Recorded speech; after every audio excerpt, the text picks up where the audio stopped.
പ്രചാരണം അവസാന ലാപ്പിൽ. ICL FinCorp 24 ഇലക്ഷൻ സമർപ്പിക്കുന്നത് ICL FinCorp, the intelligent choice. Powered by Asset, responsibly yours. Plaza Premium Gold, the universe's finest ice cream. in association with Durashine Roof and Wall Sheets. ഒരു Tata blue scope steel ഉൽപ്പന്നം. ACCA CMA CA പഠിച്ച് ജയിക്കാനുള്ള ശരിയായ മാർഗം. എലാൻസ് 0% പണിക്കൂലി, 100% സന്തോഷം. Al Muqtadir jewellery group India UAE. MGM group of institutions.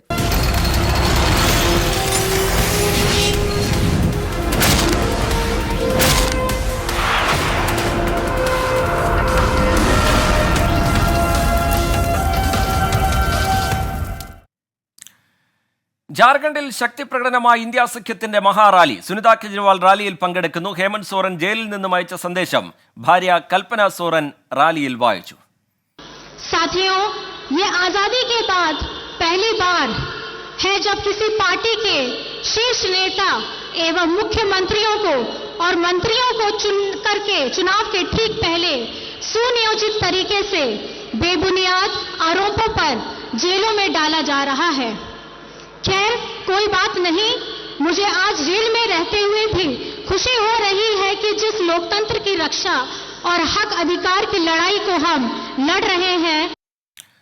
ആരോഗ്യ പ്രശ്നങ്ങൾ കാരണം രാഹുൽ ഗാന്ധി റാലിയിൽ പങ്കെടുക്കാൻ എത്തിയില്ല. റാലിയുടെ ഭാഗമായ തേജസ്വി യാദവും പഞ്ചാബ് മുഖ്യമന്ത്രി ഭഗവന്ത് മന്നും പ്രധാനമന്ത്രിക്കെതിരെ രൂക്ഷമായ വിമർശനമാണ് ഉന്നയിച്ചത്. ബൽറാം നെടുങ്ങാടി ചേരുന്നുണ്ട് വിവരങ്ങളുമായി. ബൽറാം, കെജ്രിവാളിന്റെ അറസ്റ്റിന് പിന്നാലെ ഡൽഹിയിൽ നമ്മൾ കണ്ടതിന് സമാനമായ രീതിയിലുള്ള ഒരു റാലി, ഇന്ത്യ സഖ്യത്തിന്റെ റാലി ജാർഖണ്ഡിലും ഉണ്ടാകുന്നു. ഏതൊക്കെ നേതാക്കൾ റാലിയുടെ ഭാഗമാകുന്നു? നേതാക്കളുടെ പ്രതികരണം, കേന്ദ്ര സർക്കാരിനെതിരെ പ്രധാനമന്ത്രിക്കെതിരായ വിമർശനം എങ്ങനെ? ബൽറാം. റീജിത്ത്, ഡൽഹിയിൽ കണ്ട മഹാറാലിയുടെ തുടർച്ചയാണ് ഇപ്പോൾ റാഞ്ചിയിൽ പുരോഗമിച്ചുകൊണ്ടിരിക്കുന്ന ഉൽഗുലാൻ റാലി എന്നുള്ളത്. ശക്തമായ വിമർശനമാണ് കേന്ദ്ര സർക്കാരിനും BJPക്കും എതിരെ ഈ റാലിയിൽ ഉയർന്ന് കേൾക്കുന്നത്. സുനിത കെജ്രിവാളും ഒപ്പം തന്നെ ഹേമന്ത് സോറന്റെ ഭാര്യ കൽപ്പന സോറനും ഈ റാലിയിൽ പങ്കെടുത്ത് സംസാരിച്ചു എന്നുള്ളതാണ് ഏറ്റവും ശ്രദ്ധേയം. ഈ കൽപ്പന സോറൻ ജയിലിൽ നിന്നും ഹേമന്ത് സോറൻ അയച്ച കത്ത് വായിച്ചു. സ്വാതന്ത്ര്യത്തിന് ശേഷം ഒരു പാർട്ടിയുടെ പരമോന്നത നേതാവിനെയോ മുഖ്യമന്ത്രിയെയോ തെരഞ്ഞെടുപ്പ് കാലത്ത് ജയിലിലടയ്ക്കുന്നത് ആദ്യമാണെന്നും BJP ആശങ്കപ്പെട്ടിരിക്കുകയാണ് എന്നും BJP സർക്കാർ നടപ്പാക്കിയ നയങ്ങൾ ആദിവാസി വിരുദ്ധമാണെന്നും ഒപ്പം തന്നെ മണിപ്പൂരിൽ ആദിവാസി സ്ത്രീകളെ നഗ്നരാക്കി നടത്തിയപ്പോൾ ഒന്നും ചെയ്യാതെ നോക്കി നിന്ന പാർട്ടിയാണ് BJP എന്നതടക്കമുള്ള വിമർശനങ്ങൾ ഹേമന്ത് സോറന്റെ സന്ദേശത്തിലുണ്ട്. അതുകൊണ്ട് തന്നെ വോട്ടെടുപ്പിലൂടെ ഈ BJPക്ക് മറുപടി നൽകണം എന്നാണ് ഈ സന്ദേശത്തിൽ ഹേമന്ത് സോറൻ ആഹ്വാനം ചെയ്യുന്നത്. ഒപ്പം തന്നെ സുനിത കെജ്രിവാളും ഹേമന്ത് സോറനെയും കെജ്രിവാളിനെയും ജയിലിലടച്ചത് തെറ്റാണെന്നും കെജ്രിവാളിനെ ജയിലിൽ കൊലപ്പെടുത്താൻ ശ്രമിക്കുന്നു എന്നും ആരോപിച്ചു.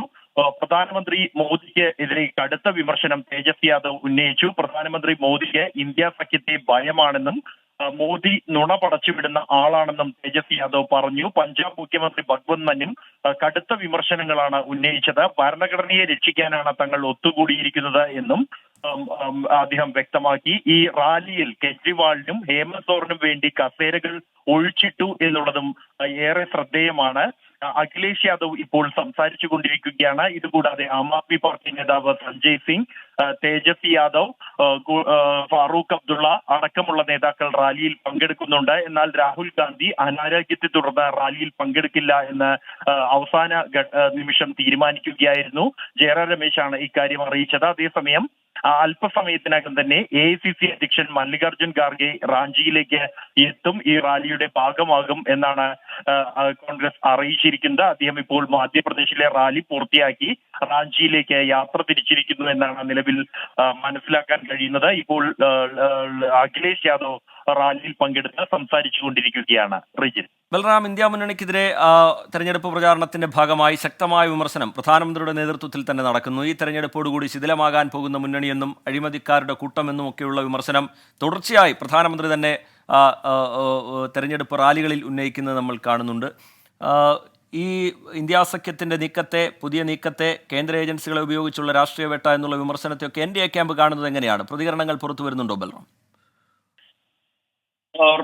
റിജിത്ത്, ഇന്ന് പ്രധാനമന്ത്രി രാജസ്ഥാനിൽ സംസാരിച്ച ഘട്ടത്തിലും ഇന്ത്യ മുന്നണിയെ, കോൺഗ്രസിനെ, രാഹുൽ ഗാന്ധിയെ ലക്ഷ്യം വെച്ചുള്ള അതിരൂക്ഷമായ ആക്രമണമാണ് അദ്ദേഹം നടത്തിയത്. കഴിഞ്ഞ ദിവസങ്ങളിൽ പ്രചരണത്തിൽ കൂടുതലായും BJP-യുടെ പദ്ധതികൾ, ഒപ്പം തന്നെ നരേന്ദ്രമോദി സർക്കാർ 10 വർഷമായി നടപ്പാക്കിയ വിവിധ പദ്ധതികൾ ഉൾപ്പെടെയുള്ളവ എടുത്തു പറയാനായിരുന്നു കൂടുതൽ സമയം ചെലവഴിച്ചത് എങ്കിൽ ഇന്നലെ മുതൽ നരേന്ദ്രമോദി കോൺഗ്രസിനെ ആക്രമിക്കാനായി കൂടുതൽ സമയം ചെലവഴിക്കുന്നു എന്നുള്ളതാണ്.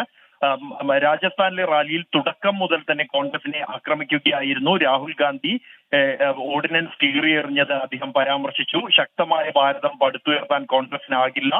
സോണിയാഗാന്ധി തെരഞ്ഞെടുപ്പ് തോൽവി ഭയന്നാണ് രാജ്യസഭ തെരഞ്ഞെടുത്തതെന്ന വിമർശനം ഉന്നയിച്ചു. കോൺഗ്രസിന് എന്റെ മുഖം കാണാൻ പോലും ജനങ്ങൾ ആഗ്രഹിക്കുന്നില്ലെന്നും 400-ലേറെ സീറ്റുകൾ ഒരു കാലത്ത് ജയിച്ചിരുന്ന കോൺഗ്രസിന് ഇന്ന് 300 സീറ്റുകളിൽ മത്സരിക്കാൻ പോലും കഴിയുന്നില്ല എന്നും കോൺഗ്രസിന് മത്സരിക്കാൻ ആളെ കിട്ടുന്നില്ല എന്ന വിമർശനവും പ്രധാനമന്ത്രി ഉന്നയിച്ചു. സ്വന്തം തെറ്റുകളുടെ ഫലമാണ് കോൺഗ്രസ് അനുഭവിക്കുന്നതെന്നും ഇന്ത്യ സഖ്യത്തിൽ തുടക്കം മുതൽ തന്നെ കലഹമാണ് എന്നും 25% സീറ്റുകളിൽ ഇന്ത്യ മുന്നണി പരസ്പരം മത്സരിക്കുകയാണെന്നും അത്തരക്കാരെ വിശ്വസിച്ച് വോട്ട് ചെയ്യാനാകില്ല എന്നുമാണ് പ്രധാനമന്ത്രി പറഞ്ഞത്. കുറഞ്ഞ സമയം മാത്രമാണ് തന്റെ പദ്ധതികൾ, ഒപ്പം തന്നെ ഈ തെരഞ്ഞെടുപ്പിൽ BJP മുന്നോട്ട് വച്ചിരിക്കുന്ന പ്രകടന പത്രിക, വാഗ്ദാനങ്ങൾ എന്നിവ വിശദീകരിക്കാൻ പ്രധാനമന്ത്രി ഉപയോഗിച്ചത്. കൂടുതൽ സമയവും പ്രതിപക്ഷത്തിനെതിരായ വിമർശനം തന്നെയാണ് പ്രധാനമന്ത്രി ഉന്നയിച്ചത്.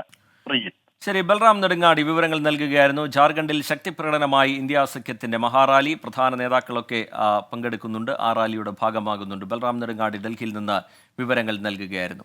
വീട്ടിൽ വോട്ട് സംവിധാനം വഴി അപേക്ഷ നൽകിയവരിൽ 81% പേർ വോട്ട് ചെയ്തു. 1,42,799 പേർ വോട്ട് രേഖപ്പെടുത്തി. ഈ മാസം 25 വരെ വീട്ടിൽ വോട്ട് തുടരും. AV ജയശങ്കർ വിവരങ്ങളുമായി തിരുവനന്തപുരത്ത് നിന്ന് ചേരുന്നുണ്ട്. ജയശങ്കർ, വീട്ടിൽ വോട്ടിന്റെ ഏറ്റവും ഒടുവിലായി പുറത്തുവരുന്ന കണക്കുകൾ എങ്ങനെ? അതായത് റീജിത്ത്, വലിയ വിവാദങ്ങൾ ഉണ്ടാകുന്ന ഒരു ഘട്ടത്തിലാണ് 81% പേർ ഈ വീട്ടിലോട്ട് സംവിധാനം പ്രയോജനപ്പെടുത്തി എന്നൊരു കണക്ക് സംസ്ഥാന തെരഞ്ഞെടുപ്പ് കമ്മീഷൻ പുറത്തുവിടുന്നത്. ഈ വിവാദങ്ങളെല്ലാം അവഗണിച്ചുകൊണ്ട് കൃത്യമായി ഈ സംവിധാനം പ്രയോജനപ്പെടുത്തി എന്ന ഒരു വാർത്തയാണ് തെരഞ്ഞെടുപ്പ് കമ്മീഷനിൽ നിന്നും വരുന്നത്. സംസ്ഥാനത്ത് ഇതുവരെ 1,42,799 പേർ വീട്ടിലോട്ട് ചെയ്തു. 85 വയസ്സിന് മുകളിൽ പ്രായമുള്ള 1,02,285 പേരും ഭിന്നശേഷിക്കാരായ 40,515 പേരും ഇതിൽ ഉൾപ്പെടുന്നു. ഏപ്രിൽ 25 വരെ ഈ സംവിധാനം തുടരും. കുറ്റമറ്റ രീതിയിൽ ആളുകളുടെ ഈ വോട്ട് വിനിയോഗത്തിന്റെ രഹസ്യ സ്വഭാവം നിലനിർത്തിക്കൊണ്ട് ഏപ്രിൽ 25 വരെ ഇത്തരത്തിൽ വോട്ട് ചെയ്യണമെന്നൊരു അഭ്യർത്ഥനയും തെരഞ്ഞെടുപ്പ് കമ്മീഷൻ നൽകുന്നുണ്ട്. എന്തായാലും ഈ വിവാദങ്ങളിലും പ്രശ്നങ്ങളിലും കേസുകളിലും ഉദ്യോഗസ്ഥർക്കെതിരെ നടപടി ഉണ്ടാകുന്ന ഘട്ടത്തിൽ പോലും കൃത്യമായി ഭിന്നശേഷിക്കാരും 85 വയസ്സ് കഴിഞ്ഞ ആളുകളും ഈ സംവിധാനം ഉപയോഗപ്പെടുത്തുന്നു എന്നത് ആശ്വാസകരമാണ്. തെരഞ്ഞെടുപ്പ് കമ്മീഷൻ നടത്തിയ ക്യാമ്പയിനുകളുടെ ഉൾപ്പെടെ ഫലം ഇതിൽ നിന്നുണ്ട്. എന്തായാലും ഏപ്രിൽ 25 ഇതിന്റെ തോത് ഇനിയും ഉയരും. ഇത് 95% മുകളിലേക്ക് കടക്കുമെന്നാണ് തെരഞ്ഞെടുപ്പ് കമ്മീഷന്റെ ഒരു പ്രാഥമിക വിലയിരുത്തൽ. 100 ആയാലും ജയശങ്കർ വിവരങ്ങൾ നൽകുകയായിരുന്നു. കണ്ണൂരിലും കോഴിക്കോട്ടുമൊക്കെ വീട്ടിൽ വോട്ടുമായി ബന്ധപ്പെട്ട് ചില പരാതികൾ, ക്രമക്കേടുമായി ബന്ധപ്പെട്ടുള്ള ചില പരാതികളൊക്കെ ഉയർന്നു വന്നെങ്കിലും വീട്ടിൽ വോട്ട് സംവിധാനം വഴി അപേക്ഷ നൽകിയവരിൽ 81% പേർ വോട്ട് രേഖപ്പെടുത്തിയിരിക്കുന്നു എന്നുള്ള കണക്കുകളാണ് ഏറ്റവും ഒടുവിൽ പുറത്തുവരുന്നത്. നെടുങ്കണ്ടത്ത് ജപ്തി നടപടിക്കിടെ ആത്മഹത്യ ചെയ്ത യുവതിയുടെ മൃതദേഹവുമായി ബാങ്കിന് മുന്നിൽ പ്രതിഷേധം. SNDP നെടുങ്കണ്ടം യൂണിയന്റെ നേതൃത്വത്തിലാണ് സൗത്ത് ഇന്ത്യൻ ബാങ്കിന് മുന്നിൽ പ്രതിഷേധം നടക്കുന്നത്. രാഹുൽ വിജയൻ ചേരുന്നുണ്ട് വിവരങ്ങളുമായി ഇടുക്കിയിൽ നിന്ന്. രാഹുൽ, ബാങ്ക് സ്വീകരിച്ച നിലപാടിനെതിരെ വലിയ വിമർശനം ഇപ്പോൾ ഉയർന്നു വരുന്നുണ്ട്. എന്താണ് പ്രതിഷേധക്കാർ പറയുന്നത്? അവരുടെ നിലപാട് എന്താണ് രാഹുൽ? രജിത്ത്, എന്തായാലും ഇപ്പോൾ പ്രതിഷേധം അവസാനിപ്പിച്ചിട്ടുണ്ട്. മൃതദേഹം സംസ്കാര ചടങ്ങുകൾക്കായി ഷീബയുടെ വീട്ടിലേക്ക് കൊണ്ടുപോവുകയും ചെയ്തിട്ടുണ്ട് എന്നുള്ളതാണ് ഏറ്റവും പ്രധാനപ്പെട്ട കാര്യം. ഈ ബാങ്കിന് മുമ്പിൽ നടത്തിയ പ്രതിഷേധത്തിൽ പ്രതിഷേധക്കാർ പ്രധാനമായും മുന്നോട്ട് വെച്ചത് ഈ ഷീബയുടെ കുടുംബത്തിന് കൃത്യമായ നഷ്ടപരിഹാരം നൽകണം, അതുപോലെ തന്നെ ബാങ്കിന്റെ ഉദ്യോഗസ്ഥർക്കെതിരെ നരഹത്യാ കുറ്റം ഉൾപ്പെടെ ചുമത്തിക്കൊണ്ട് കേസെടുക്കണം എന്നീ ആവശ്യങ്ങളായിരുന്നു. അരമണിക്കൂറോളം നേരം ഈ പ്രതിഷേധം അവിടെ നീണ്ടു നിൽക്കുകയും ചെയ്തു. അതിനുശേഷമാണ് മൃതദേഹം വീട്ടിലേക്ക് കൊണ്ടുപോയത്. എന്തായാലും കഴിഞ്ഞ ദിവസം ഈ സംഭവം ഉണ്ടായതിനു ശേഷം വലിയ തരത്തിലുള്ള പ്രതിഷേധം രാഷ്ട്രീയ പാർട്ടികളുടെ നേതൃത്വത്തിലും അതുപോലെ തന്നെ മറ്റ് ആളുകളുടെയും ഒക്കെ ഭാഗത്ത് നിന്ന് ഉണ്ടായിട്ടുണ്ട്. വരും ദിവസങ്ങളിൽ പ്രതിഷേധം കൂടുതൽ ശക്തമാകാനുള്ള സാധ്യതയുണ്ട്. പോലീസ് കാവലിലാണ് നിലവിൽ ഇപ്പോൾ എന്തായാലും ബാങ്ക് ഉള്ളത്. പക്ഷെ ബാങ്കിന്റെ വിശദീകരണം ഈ ഷീബയ്ക്ക് ബാങ്ക് ലോൺ നൽകിയിരുന്നില്ല എന്നുള്ളതാണ്. മറ്റൊരാൾക്ക് നൽകിയ ലോണിന്റെ ജപ്തി നടപടിയാണ് നടന്നത്. പക്ഷെ ആ ആൾ ഈ ലോൺ ഉള്ളത് മറച്ചു വെച്ചുകൊണ്ട് ഈ വീട് ഷീബയ്ക്ക് നൽകിയിരുന്നു എന്നതടക്കമുള്ള വിശദീകരണം നൽകുന്നുണ്ട്. പക്ഷേ എന്നിരുന്നാലും ഷീബയുടെ ഭാഗം കേൾക്കാതെയുള്ള ഒരു നടപടി ഉണ്ടായി. അതിനിടയിലാണ് ഇങ്ങനെ ഒരു സംഭവം ഉണ്ടായത് എന്നുള്ളതാണ് പ്രധാനമായും ഉയരുന്ന ആരോപണം. ശരി, രാഹുൽ വിജയൻ ഇടുക്കിയിൽ നിന്ന് വിവരങ്ങൾ നൽകുകയായിരുന്നു. വാർത്തകളിലേക്ക് വീണ്ടും. പാണക്കാട് സാദിഖ് അലി ശിഹാബ് തങ്ങളുടെ പേരിൽ സമൂഹ മാധ്യമങ്ങളിൽ വ്യാജ വാർത്ത പ്രചരിക്കുന്നതിൽ കേസെടുത്ത് പോലീസ്. വടകരയിലെ തെരഞ്ഞെടുപ്പുമായി ബന്ധപ്പെട്ടാണ് വ്യാജ വാർത്ത പ്രചരിക്കുന്നത്. മിഥില ബാലൻ കോഴിക്കോട്ട് നിന്ന് വിവരങ്ങളുമായി ചേരുന്നുണ്ട്. മിഥില, എന്താണ് വിശദാംശങ്ങൾ? ശ്രീജിത്തെ, 19-ാം തീയതിയാണ് ഇതുമായി ബന്ധപ്പെട്ട പരാതി കൊയിലാണ്ടി സ്റ്റേഷനിൽ ലഭിച്ചത്. UDF കൊയിലാണ്ടി മണ്ഡലം ചെയർമാൻ അബ്ദുറഹ്മാനാണ് പരാതി നൽകിയിട്ടുള്ളത്. ആ പരാതിയിലാണ് ഇപ്പോൾ പോലീസ് കേസെടുത്തിട്ടുള്ളത്. കലാപാഹ്വാനം, സ്പർദ്ധ പരത്തുക തുടങ്ങിയ വകുപ്പുകളാണ് ചുമത്തിയിട്ടുള്ളത്. ഈ ഒരു കേസിന് ആസ്പദമായി തങ്ങളുടെ പേരിൽ പ്രചരിച്ച ഒരു പോസ്റ്റർ എന്നത് ഷാഫി പറമ്പിൽ വടകരയിൽ പരാജയപ്പെടും എന്ന രീതിയിലായിരുന്നു തങ്ങൾ പറഞ്ഞതായിട്ടുള്ള ഒരു പോസ്റ്റർ വാട്സപ്പിൽ പ്രചരിച്ചിട്ടുണ്ടായിരുന്നത്. ഇതിനെതിരെയാണ് പരാതി നൽകുകയും തുടർന്ന് കൊയിലാണ്ടി പോലീസ് കേസെടുക്കുകയും ചെയ്തിട്ടുള്ളത്. റീജിത്ത്. ശരി, മിഥില ബാലൻ വിവരങ്ങൾ നൽകുകയായിരുന്നു. സൂറത്തിൽ കോൺഗ്രസ് സ്ഥാനാർത്ഥിയുടെ പത്രിക തള്ളി. നിലേഷ് കുപാനിയുടെ പത്രികയാണ് തള്ളിയത്. നിലേഷിനെ പിന്തുണച്ച 3 പേരും തങ്ങളുടെ ഒപ്പ് വ്യാജമായിട്ടതെന്ന് ആരോപിച്ചതോടെയാണ് നടപടി.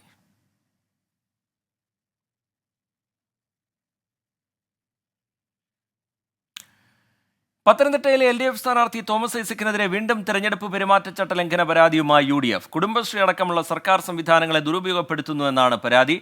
ശ്രീകുമാരൻ ചേരുന്നുണ്ട് വിവരങ്ങളുമായി പത്തനംതിട്ടയിൽ നിന്ന്. ശ്രീജിത്ത്, തെരഞ്ഞെടുപ്പ് കാലത്ത് നേരത്തെയും ചില പരാതികളൊക്കെ ഐസക്കിനെതിരെ ഉയർത്തിയിരുന്നു. ഇപ്പോഴെന്താണ് ഈ പരാതി? അതിന്റെ വിശദാംശങ്ങൾ എന്താണ് ശ്രീജിത്ത്?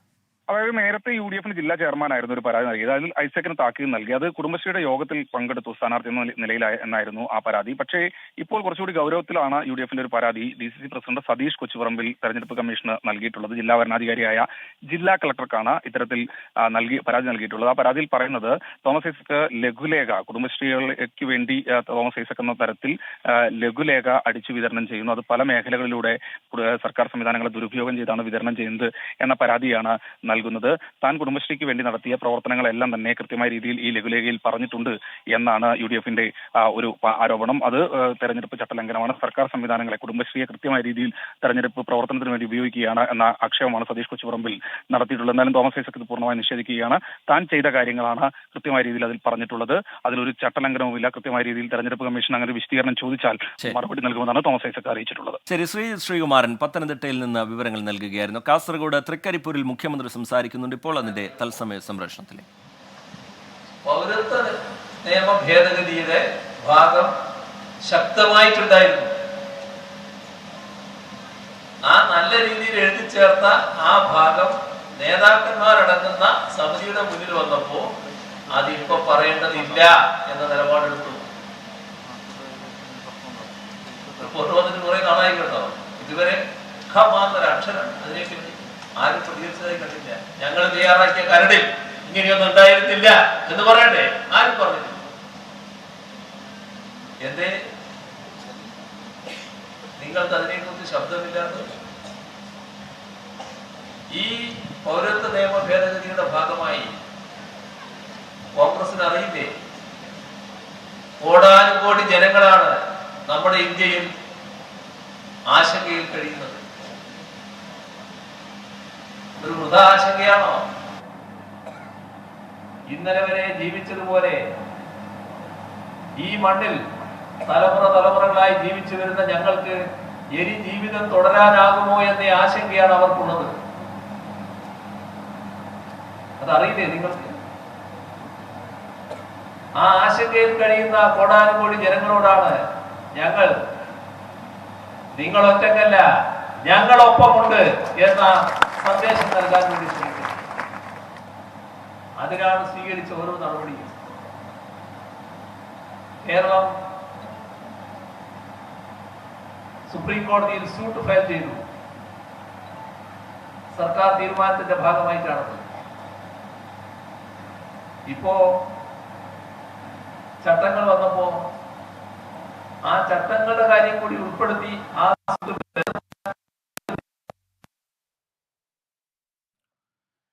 കാസർഗോഡ് തൃക്കരിപ്പൂരിൽ മുഖ്യമന്ത്രി പിണറായി വിജയൻ സംസാരിക്കുകയായിരുന്നു. പൗരത്വ നിയമ ഭേദഗതിയിൽ കോൺഗ്രസിന് നിലപാടില്ല എന്നടക്കമുള്ള വിമർശനങ്ങൾ അദ്ദേഹം ആവർത്തിക്കുന്നുണ്ട്. ചെറിയൊരു ഇടവേളയിലേക്ക് പോവുകയാണ്. ഇടവേളയ്ക്ക് ശേഷം തിരികെ വാർത്തകളിലേക്ക് വീണ്ടും. വടകരയിലെ LDF സ്ഥാനാർത്ഥി KK ശൈലജയ്ക്കെതിരായ സൈബർ അധിക്ഷേപ പരാതിയിൽ വീണ്ടും കേസ്. യൂത്ത് കോൺഗ്രസ് പ്രവർത്തകൻ ഷഫീഖിനെതിരെയാണ് പേരാമ്പ്ര പോലീസ് കേസെടുത്തത്.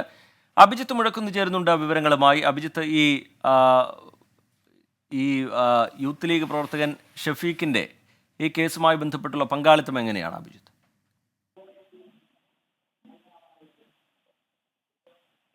CPM-ന്റെ വല്യക്കോട് ബ്രാഞ്ച് സെക്രട്ടറിയാണ്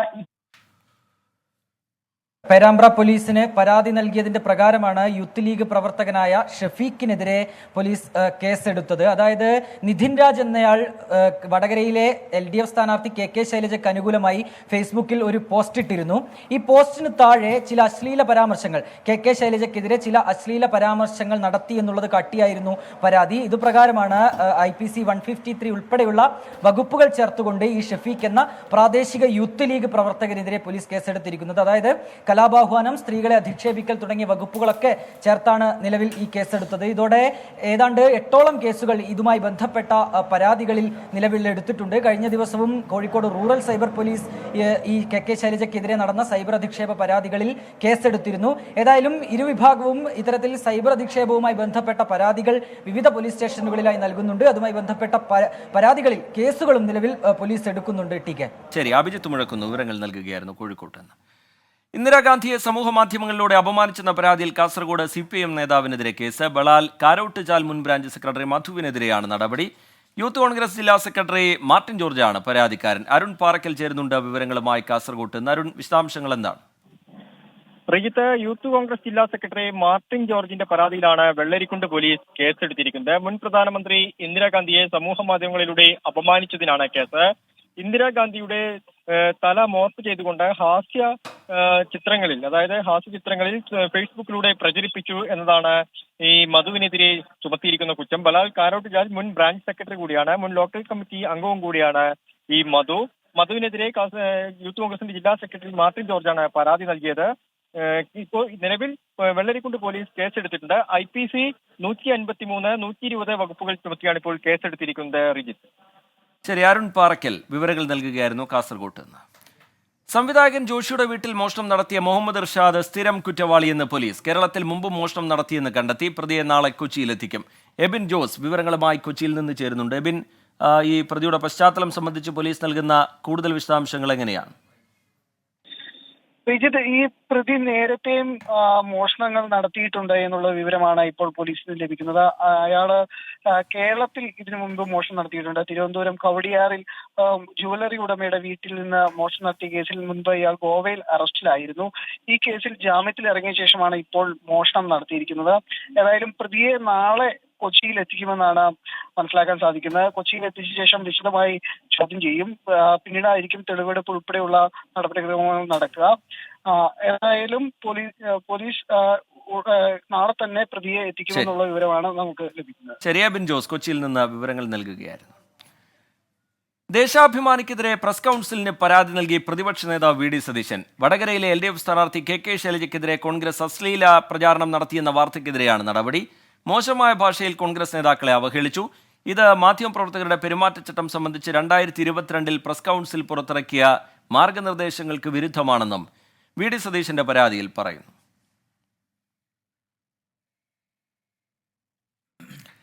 ഈ റിപ്പോർട്ടോടെ ഇപ്പോൾ കിട്ടിയത് പൂർത്തിയാവുകയാണ്. ഇനി 100 ന്യൂസിന്റെ സമയമാണ്. പ്രധാനപ്പെട്ട 100 വാർത്തകളുമായി പ്രേക്ഷകർക്കൊപ്പം പ്രജിൻ C. കണ്ണനെത്തും. നമസ്കാരം.